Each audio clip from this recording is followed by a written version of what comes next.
Oh, hey, what's up? Let's do this, guys.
Oh, hi, guys. Welcome to Nikki's World. I'm Nikki, your host, and today I want to talk about what's it like to be born with an intersex DSD condition because I have Kallmann syndrome, and I want to explain to everyone what's it like to have it, okay? So before we get any further, guys, if you guys love Nikki's World so much, please consider donating a cup of coffee because seriously, guys, for the price of a cup of coffee, guys, you guys help keep this podcast show alive. You guys help me curate more stories and more topics like this to talk about. Also, guys, I do accept Bitcoin donations. I'm also on Patreon if you guys want to sponsor this podcast show. If you guys love Nikki's World so much, please hit that like, subscribe. Please give me a review, good, bad, and the ugly. And before we literally get this show on the road, if you guys love this episode and any of my other episodes on Nikki's World, please consider sharing this across all the social media platforms that are out there today. Okay, guys, I'm diapered up as always. So today, I just want to stray away from the usual topics I talk about. And today, I just want to talk about something personal to me, okay, guys? For me, guys, I'm born with an intersex DSD condition, or commonly called disorders of sexual development. What it is that I'm born with what they call Kallmann syndrome. Kallmann syndrome is where there's 7 variations. I will talk about this. It's where, in my case, I'm sterile, I'm deaf, okay, I have a micropenis, ambiguous genitalia, gynecomastia, and then I have in my DNA 2X and a Y chromosome, okay? So basically, I have the Cal1 variation of that, okay? So as a result, guys, being born with Kallmann syndrome, I'm always looked at as being way younger than my age. I mean, seriously, guys, I'm 44 years old. I'm approaching 45 in 2 weeks. And yes, guys, I do look way younger than my age, okay? I outage almost everyone that is around me. So basically, guys, it's like no matter how old people get around me, I am always going to be looking younger and younger in my age. And that's the good side of having Kallmann syndrome, okay? The bad side about it is that I'm sterile, which means I can't reproduce, I can't get a girl pregnant, I can't conceive, okay? I can't even produce sperm to give to a woman. So that in itself is one thing. And part of Kallmann syndrome, guys, and I have the Cal1 variation, is that I'm born with no sense of smell. So the funny thing is in this era with this COVID pandemic, I'm born with no ability to smell. So the only way people are ever going to find out that I have COVID is if they do a body temperature check. that means they would have to check my temperature instead of going through all the usual signs and symptoms of COVID, because one of the signs and symptoms of COVID is that you lose your ability to smell. So as a result, for people like me who have Kallmann syndrome, I have lost that ability to smell, and I was born with no ability to smell. So a lot of people often ask me like this: how do you know when food's spoiled or that? For me, it's more about like putting labels and all that and checking the dates, okay? And plus, at the same time, I do have, in addition to a smoke detector, a carbon monoxide detector, because I can't smell gas either. So that's why when somebody says like this, did you hear somebody farted? I go like this: no, I can hear it, but I can't smell it. So that is a good thing, okay? And the one thing about Kallmann syndrome, and this is my take on it, is that to me, I just consider myself just to be somewhat of a normal person, okay? I just consider myself to be someone who just happens to have a rare disease. And in fact, I have two rare diseases, okay? So not only Kallmann syndrome, I also have vitiligo. And vitiligo, we'll talk about that later in the next topic, in the next podcast. But for me personally, I have two rare diseases. So that's why I consider myself one of the rarest form of human being out there, okay?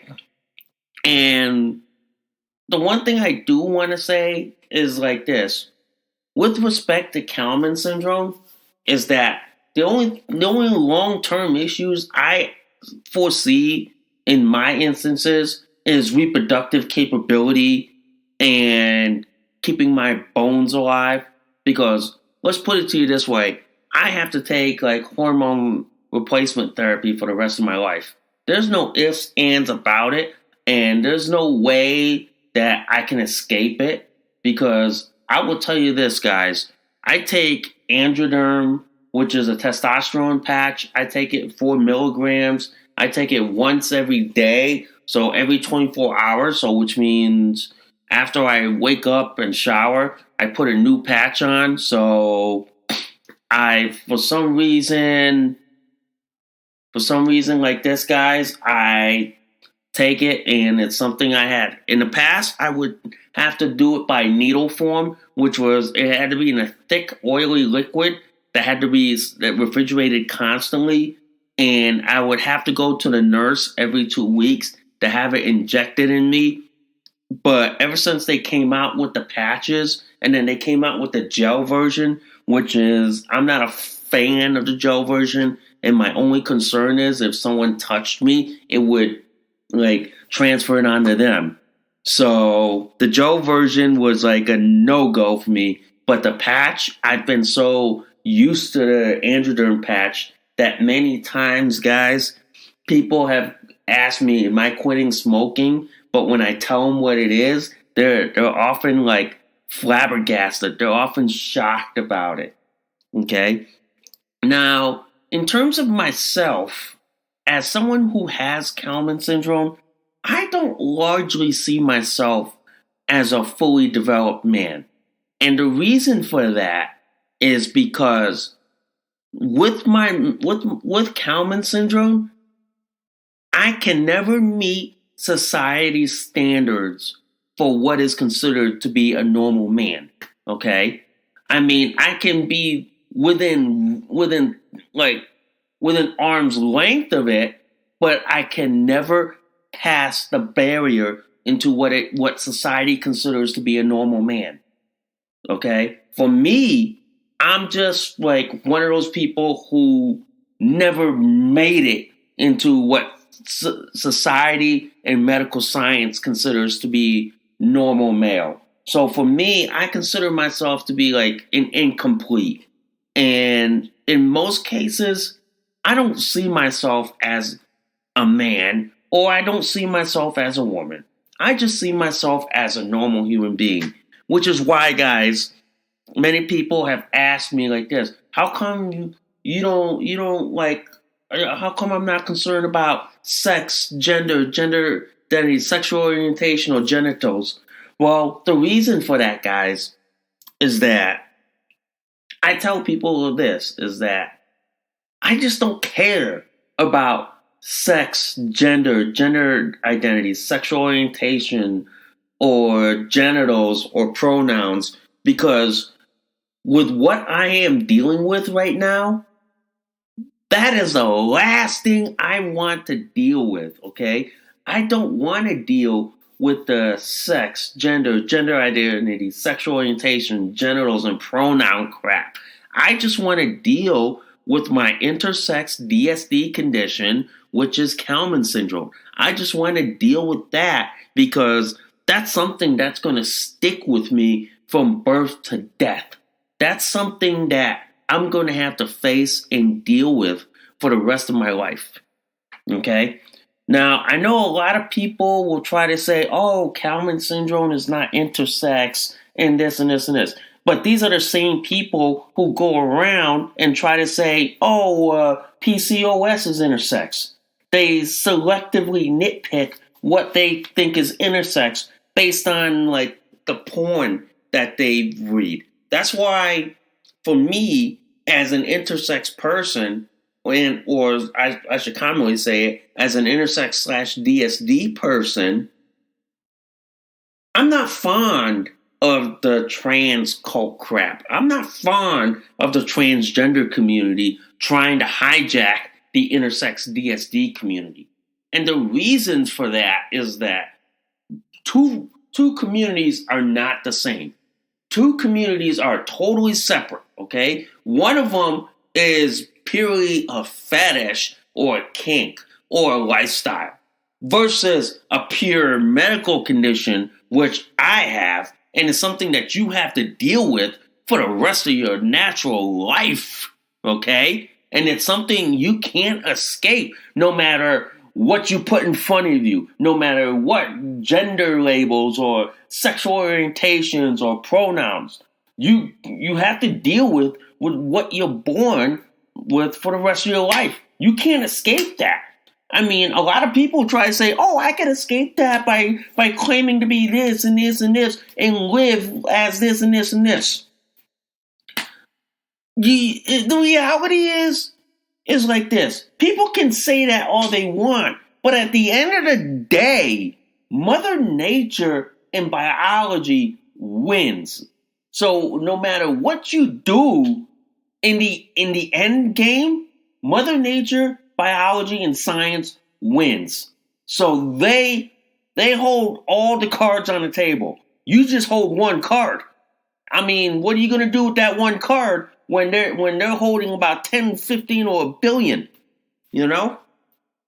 So that's why, guys, that's why for me, as someone who has Kallmann syndrome, I consider myself intersex based on the science that's out there. And yes, if the science says that Kallmann syndrome is listed as an intersex DSD condition, okay, based on the new studies that have been coming out, and mind you guys, I know a lot of the trans community will try to say, oh no, Kallmann's is not intersex. But then, have you read the science? Have you read the research journals? They just flat out like call you names and call you this and this and this. Because you know why? They have nothing to argue with.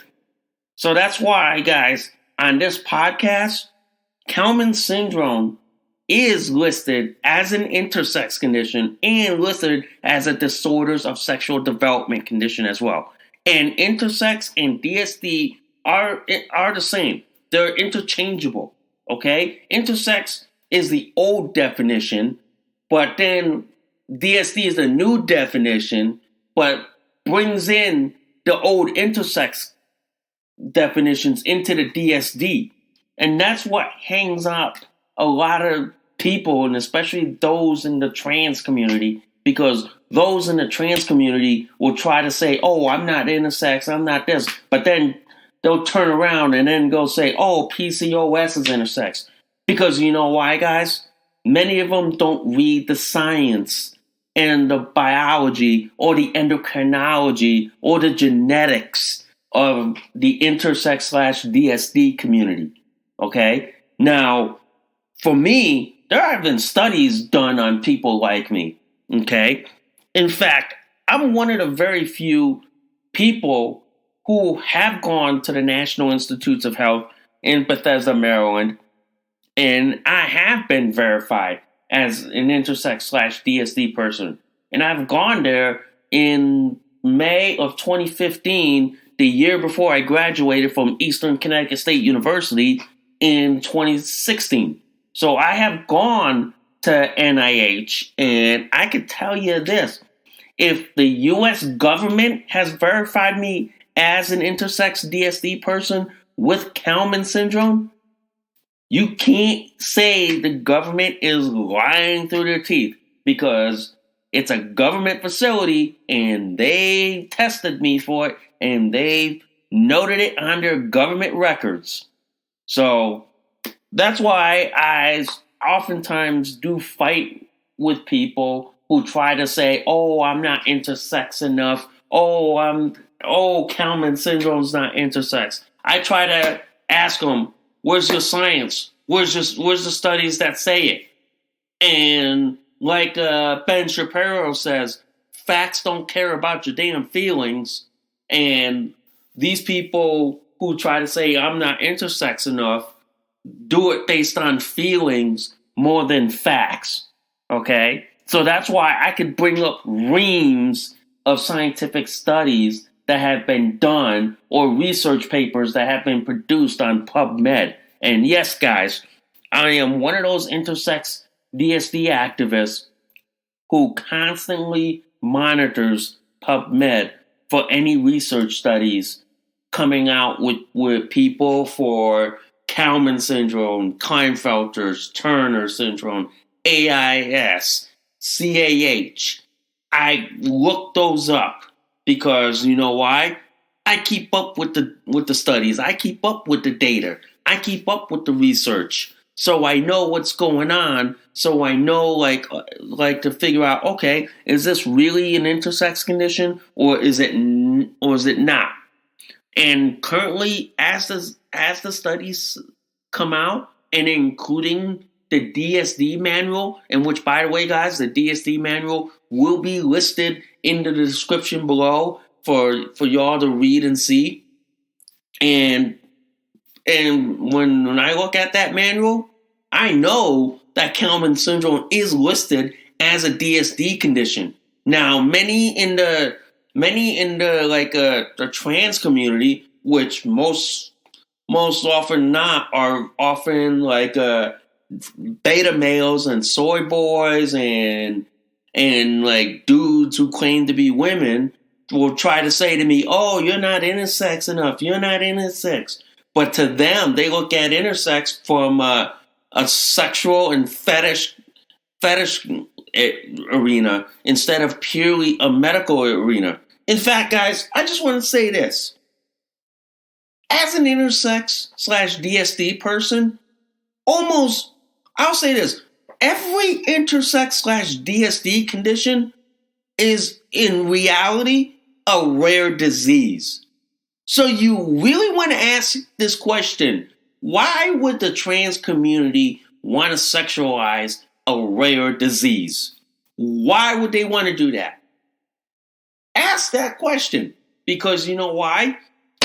You'll either get a blank stare or you'll get them calling you names like, "Oh, you're a bigot, you're this and this, you're phobe, this.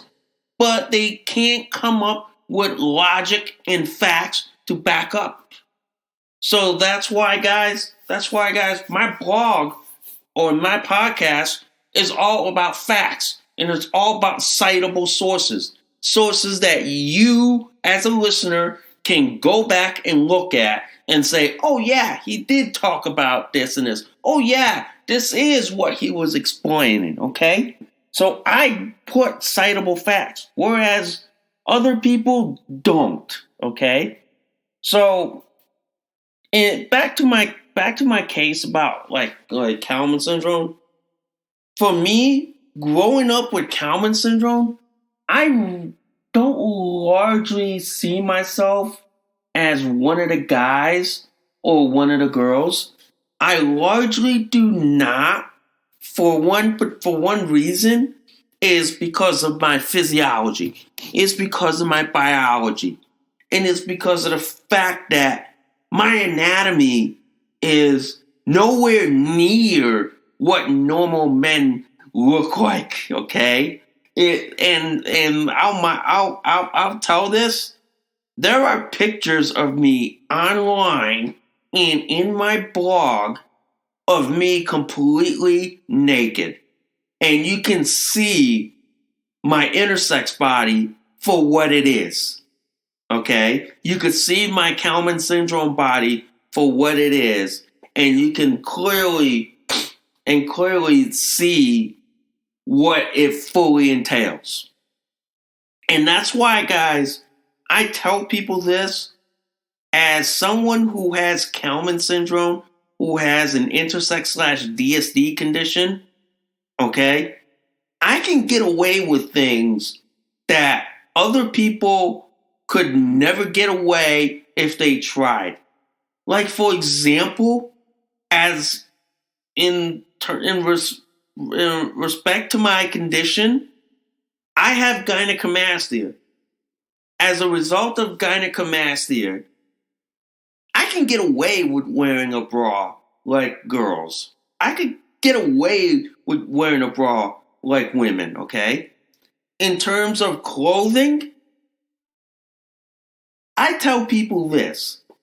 I can easily get away with wearing a dress, wearing a skirt, wearing a one-piece swimsuit or a two-piece swimsuit. I could even get away with wearing skinny jeans. But there are some things I cannot get away with, like, say, wearing high heels or wearing, like, basically a thong, okay? But most things I can get away with. And that's because in terms of my body, especially for me, because I have Kallmann syndrome, my body is not a normal male's body. And as a result, I can get away with things that normal men could never get away with. Like, say, for example, like when I go to the gym and I go swimming in the pool, I can wear a one-piece swimsuit and it wouldn't be a problem. Because you know why?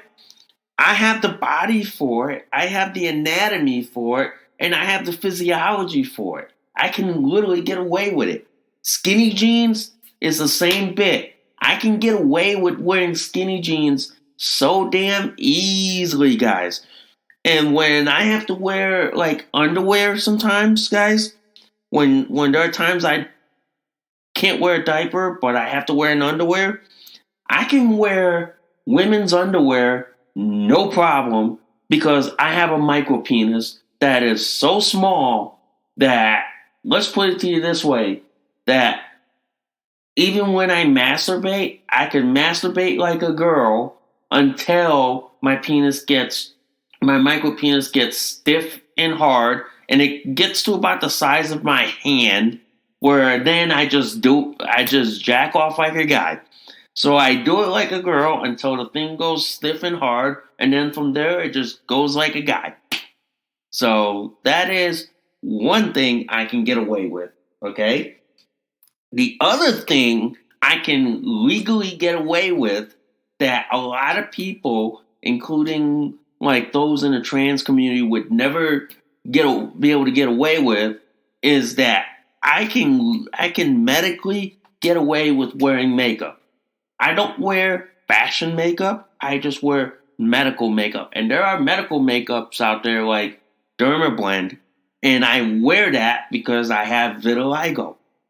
Okay? So I have what amounts to what Michael Jackson had as well.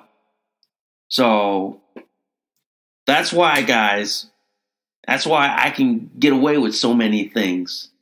Okay? Now, the downside with having Kallmann syndrome and having any type of intersex / DSD condition comes with lifelong medical issues that no human being would ever want to deal with.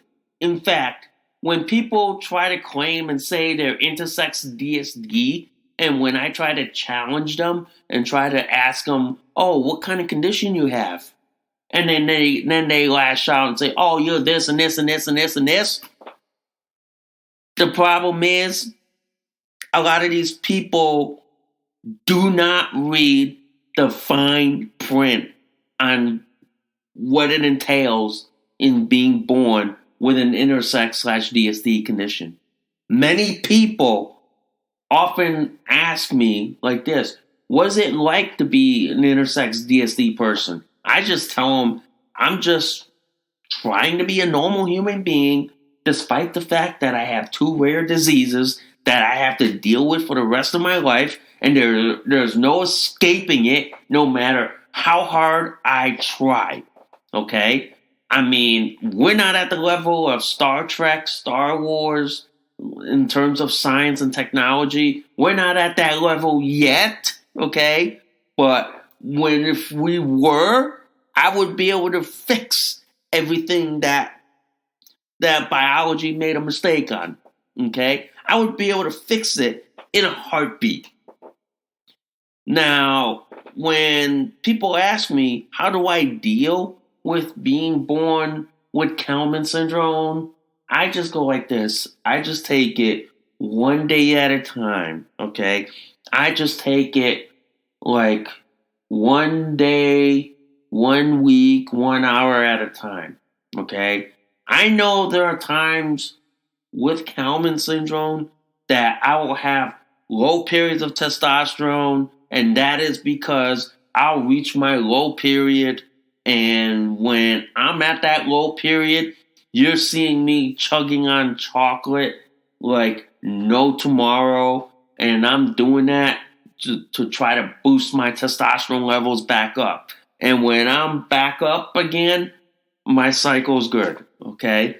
That's why, in terms of my Kallmann syndrome, vitamin D is so damn important to me.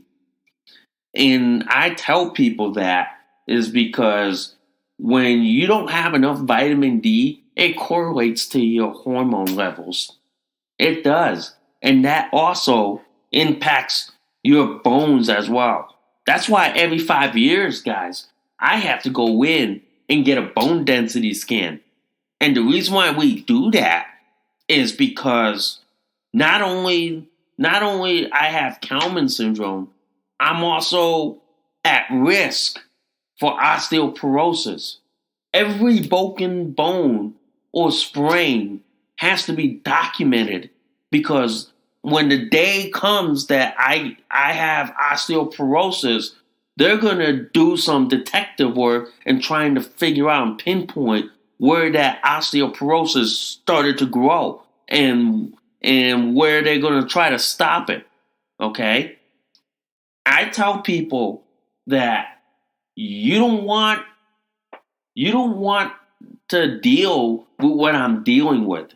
I tell people if you want to deal with being sterile for life, not being able to reproduce, not being able to bear children, having lifelong medical issues like basically your hearing is gone, your sense of smell is gone, your ability to produce hormones is gone, being on lifelong medication, knowing that you're never going to be let out of it, by all means, take it, guys. I'll let y'all have it for the day, so I can do some other thing, and let me know how it feels in the end. Because you know why? I know people wouldn't want to deal with what I have. People wouldn't want what I'm born with, and people wouldn't want to deal with what I'm facing. Okay? Now, many people who will try to say they're like me, they can never be like me. Or the people in the intersex DSD community. Because here's the thing, a lot of intersex DSD conditions are diagnosed based on DNA karyotype and going through an extensive battery of tests.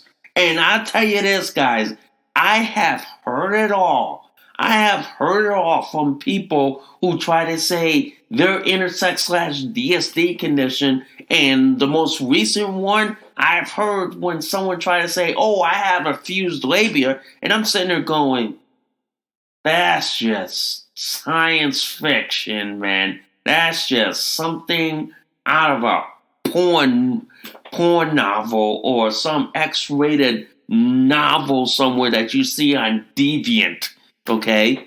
But that doesn't jive with the current science that's out there, with the current biology, or what's being taught in med school endocrinology or med school reproductive endocrinology classes, okay?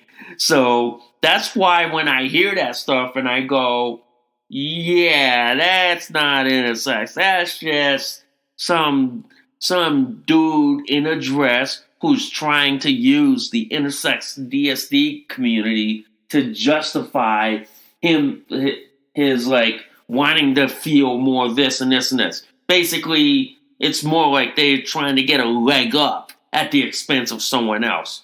Or if I'll put this in another analogy, more like Senator Elizabeth Warren, who is trying to claim Native American status so she can get a leg up in the world. That's what it is, guys. That's what it is. But for me, guys, for someone who is born with an intersex / DSD condition, okay, it's not that easy, guys. It's not that easy. Growing up with this condition, I've had many times where my parents tried to force the maleness on me, and that is due large in part into the Asian American culture where they prized more men than women. And when you come to a westernized nation like the UK, France, Canada, America, Australia, New Zealand, it's like the disconnect where in my culture they always wanted to force me to be a man. But the problem is they can't comprehend or they can't get over that, yes, I'm born with an intersex condition. Yes, I have a micropenis. I have ambiguous genitalia. I have gynecomastia. I have vitiligo. Okay, I am taller than the average Laotian in the community. So they can't comprehend that, and on top of that, they can't comprehend that I will never meet society's standards for what it means to be a biological man.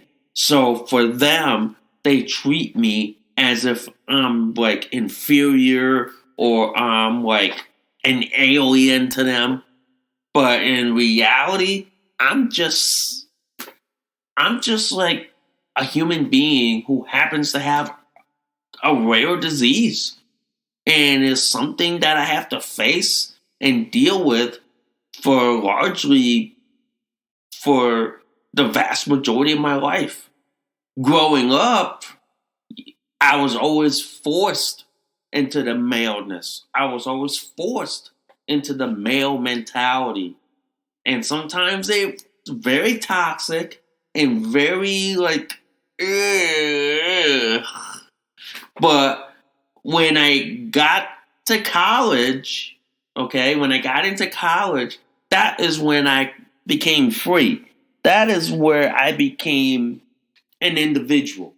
Okay, that's when I learned about my medical history, and I learned that. And one of the scars I have, and it's still on my body, is that surgery to do that undescended testicle, where they had to remove that testes that they thought was an ovary and moved it down to keep my parents happy by saying, oh yeah, that presents a male figure, that presents a male this and this and this, or somewhat of a male. And then I remember that one distinctive line that, like, a pediatric endocrinologist told me, saying that, oh, take this testosterone, it'll make you look like a man, it'll make you look like a man.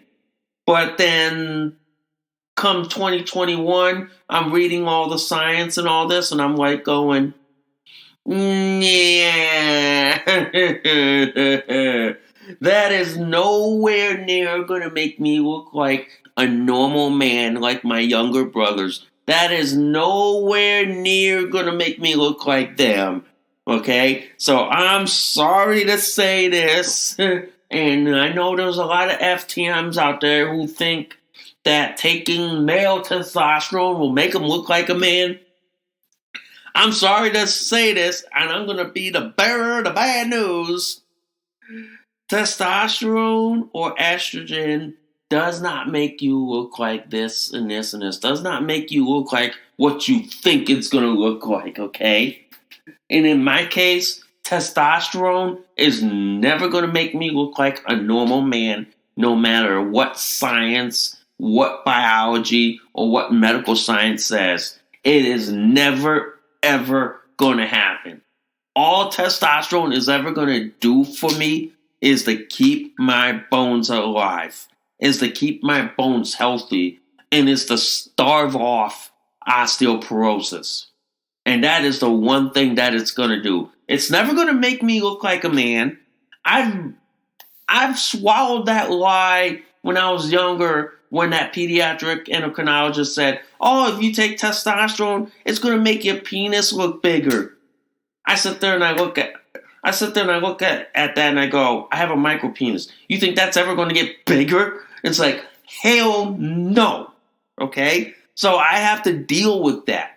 And then plus I have to deal with the fact that I'm sterile for life. That means I can never get a biological woman pregnant no matter how hard we try.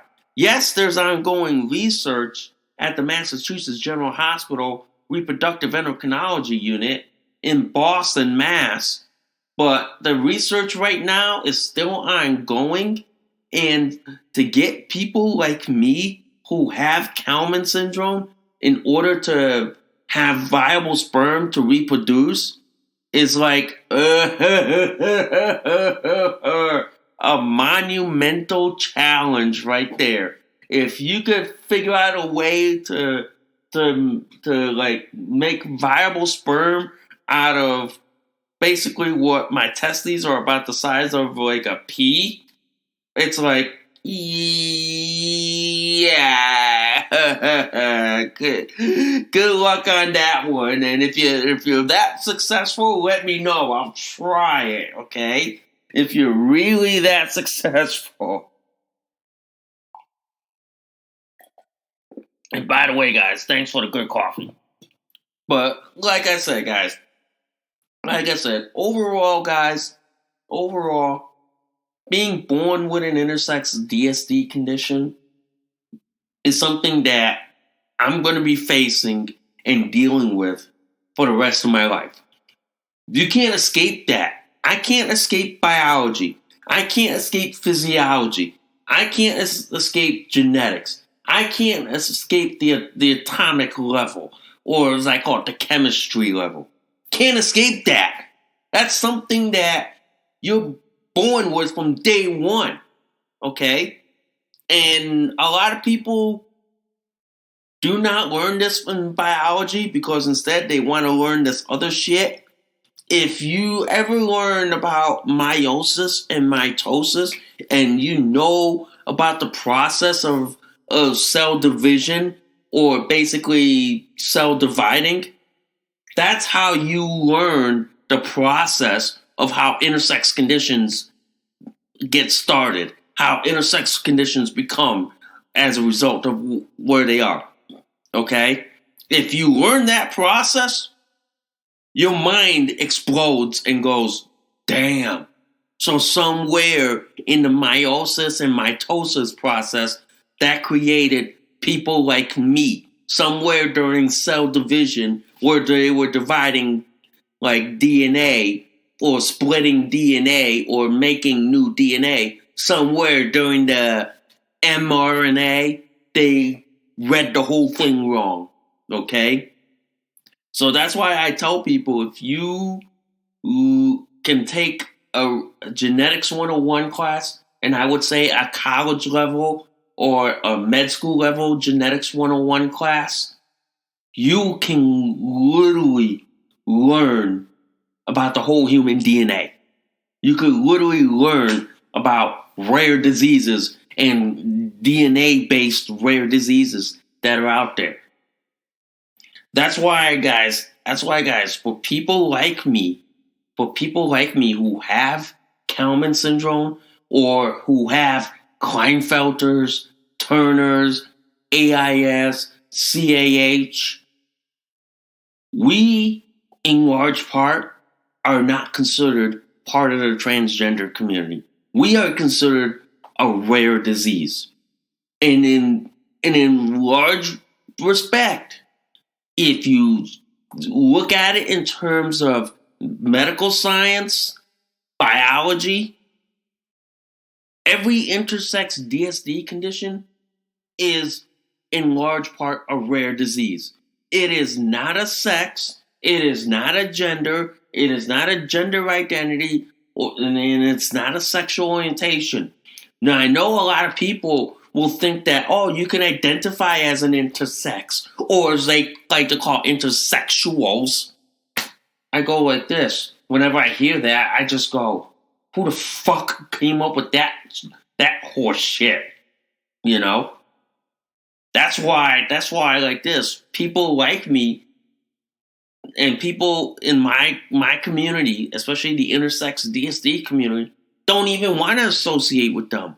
Because by associating with the trans community, that just scares the living crap out of parents of intersex kids and pushes them into the arms of surgeons who will try to surgically alter the kid just to say, oh, let's hope that kid never grows up to be this and this and this. Let's surgically alter so the kid never grows up to be like that. That's why, guys, as someone who has Kallmann syndrome, who has an intersex DSD condition, I fight to make sure that people like me and the kids that are growing up like me aren't forced into the needless, unnecessary, and very traumatic surgeries, and then having to deal with lifelong medical conditions, okay? Having to deal with a society that says, oh, you have this, that means you want to get SRS, you want to get this and this. No, we're not like them. That's why a lot of people often ask me, how come your views aren't like us? How come your opinions aren't like us? Well, because I tell people, as someone who has Kallmann syndrome, as someone who's an intersex / DSD person, I don't want all that needless shit. I don't want all that surgery. I don't want all that crap. Okay? I've had enough with all that crap in my childhood. I just want to live a normal life. At least a semblance of it. Okay? At least to have some sense of normalcy. Okay? I mean, yes, I'm going to be dealing with a lot of shit that I'm born with. And yes, I'm going to be dealing with everything that comes with having Kallmann syndrome, having vitiligo. Okay? I mean, seriously, I tell a lot of people this. If you people want to say you're like me, read the damn fine print before you even try to claim it. And also, guys, get DNA tested just so we can see on your genetic profile. You know? That's why, guys, I tell people like this. Why do you think Native American tribes, in order for anyone to claim Native American heritage, they have to go through some type of genetic testing, like genetic ancestry testing? That's like the same in the intersex community, intersex/DSD community. Okay, we often say like this: if you want to claim to be like us, we have to see some genetic ancestry to prove that you have something like us. Because I can tell you right now, guys, I can tell you right now, okay, by and large, almost every intersex DSD condition starts off as genetic based because you need the DNA to make stuff. And that is the blueprint of life. You need that blueprint in order to make what? Blue hair, like brown eyes, or larger earlobes, shorter earlobes. You need the DNA to make hormones or testosterone, estrogen, or a penis, a vagina, or testes, or ovary. You need all that stuff, okay? You need all that. And that's why, like this, as someone who fights and defends the intersex/DSD community, I often try to say, look, I have science, I have facts, I have data. Okay? Now, one thing I do want to say is like this. I'm one of the more famous intersex/DSD person because I've been featured on a national magazine. And this national magazine I want to talk about is by the New York magazine. And the title of it, What's It Like to Be an Intersex Nudist? And yes, it is in there, and it will be linked in the description below, guys. And yes, guys, it talks about what's it like to be me. Okay? What's it like? And I tell people this as someone who has it. I am one of the very few who, by and large, okay, is okay and accepting of my intersex/DSD body for what it is. And I learned to accept that because I come to realize that no matter what surgery, hormones, medications, or whatever's out there, none of it is ever going to fix what Mother Nature and biology has done. None of that. You can try all you want. You can try all you like. But none of it is ever going to fix what Mother Nature and science has done. Okay? None of it. I just have to deal with what Mother Nature handed to me. Okay? And what she handed to me is what I have to face for basically the rest of my natural life. All right? So that's why, guys, that's why I tell people it's not easy being born with an intersex/DSD condition.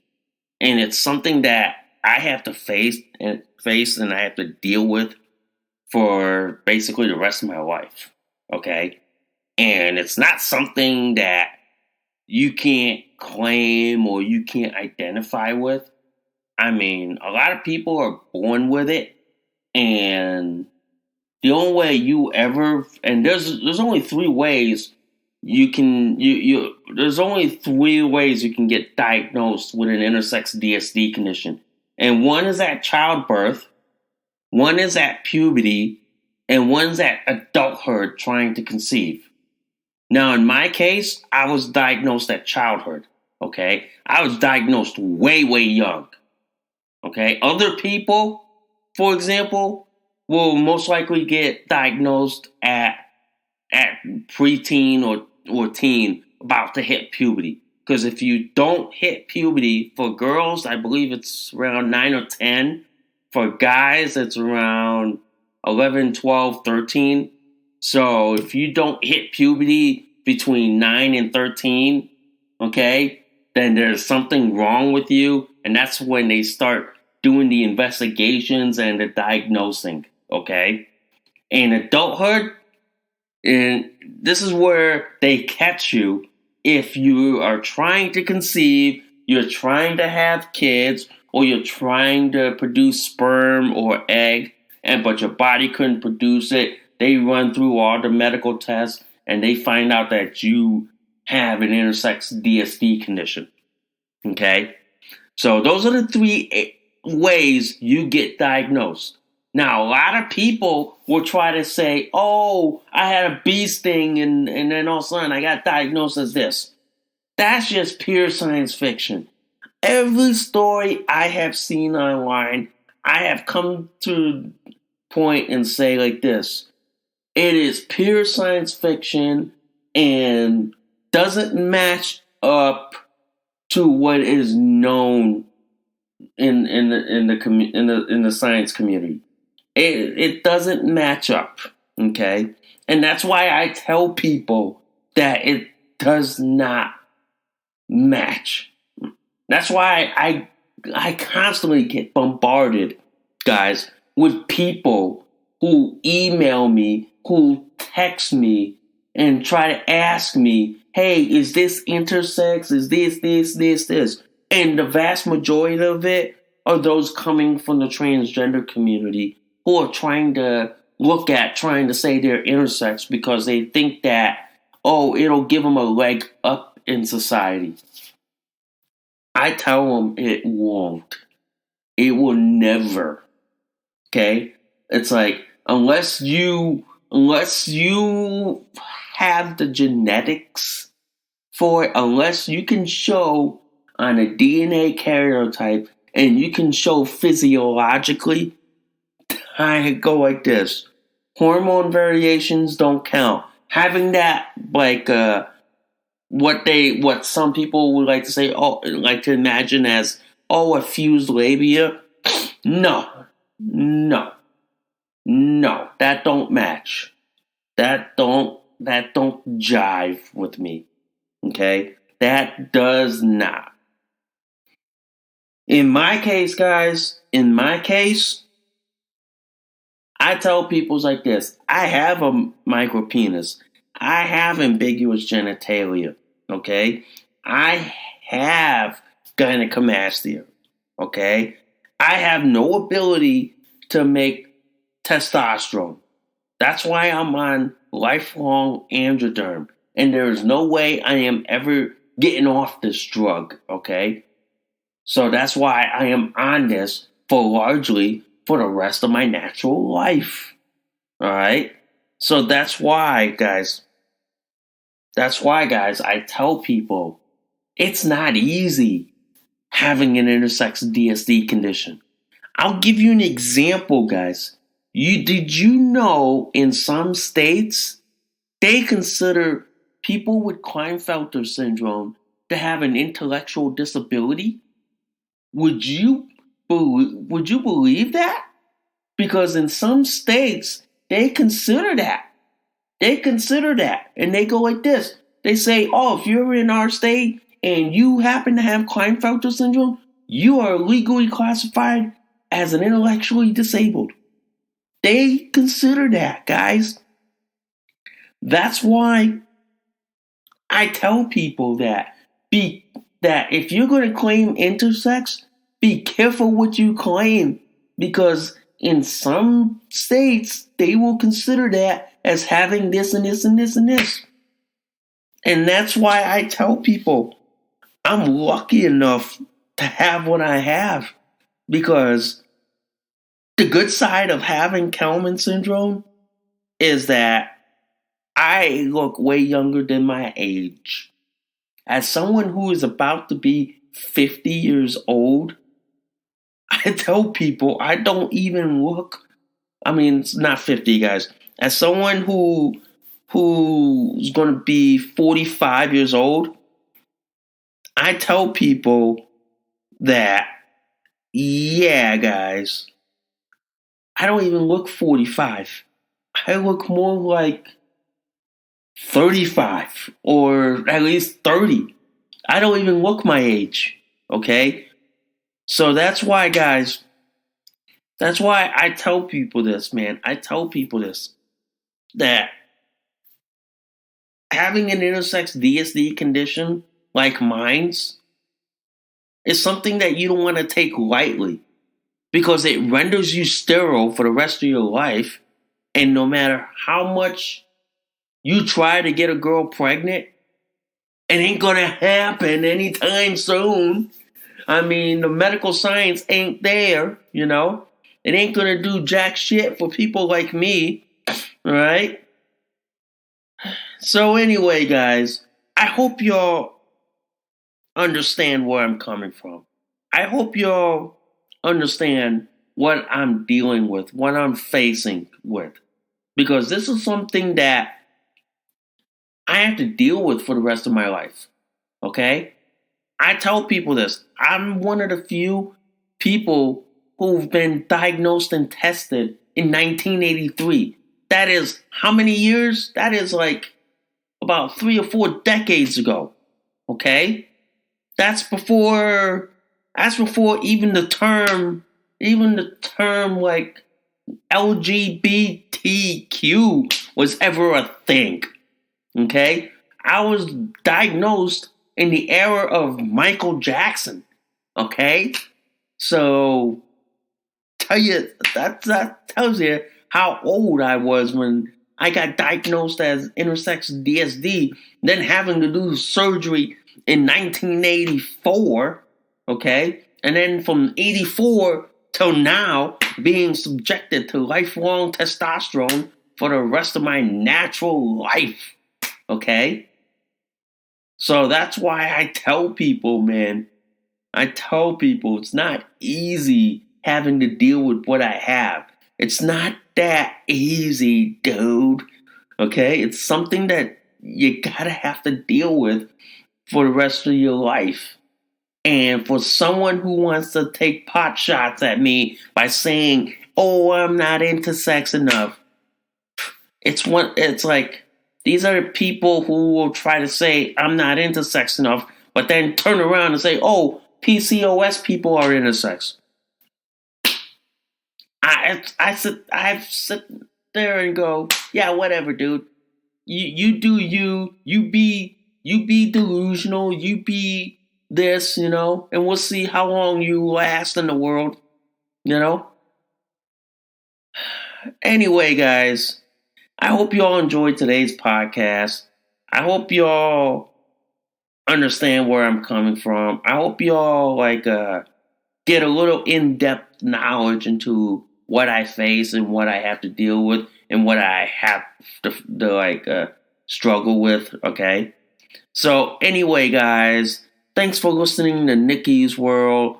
I'm Nikki, your host. I will see y'all soon. Bye for now.